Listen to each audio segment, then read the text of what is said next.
अल्लाह के वास्ते निकाह को आसान करे। पूरी ऑडियो को ज़रूर सुने। अस्सलाम वालेकुम रहमतुल्लाहि व बरकातुहू। आइए जानने की कोशिश करते हैं। क्यों नहीं रह सकते दुल्हन पर्दे में? क्यों नहीं हो सकती रुखसत सादगी में? क्या बीवी बनने के लिए नमूद नुमाइश ज़रूरी है? क्यों नहीं हो सकती तिलावत कुरान म्यूज़िक की जगह? क्यों नहीं निकाह करते सुन्नत पर अमल करते हुए, इस तक़रीब में हराम कामों से बचकर? क्या नई ज़िंदगी का आगाज़ कुरान व हदीस के अहकामात की रोशनी में नहीं हो सकता?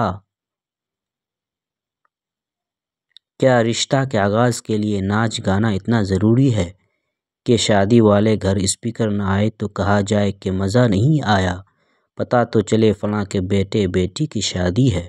आखिर क्यों हम खुशी में अपने अंबिया की तालीमात को भूल जाते हैं? क्या अंबिया अलैहिस्सलाम ने नहीं किए निकाह बगैर मौसीकी, बगैर बेपर्दगी, बगैर किसी हराम काम के?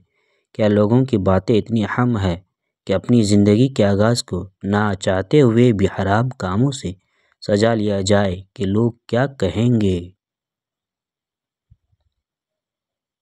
भाई लोग कह देंगे कि मर जाओ तो मर जाओगे क्या? निकाह आसान है, आसान रहने दीजिए, मुश्किल न बनाइए। अल्लाह ताला से दुआ करते हैं कि तमाम मुसलमान को अपने बेटे व बेटी की शादी में निकाह को आसान बनाने की कोशिश करे। आमीन सुम्मा आमीन।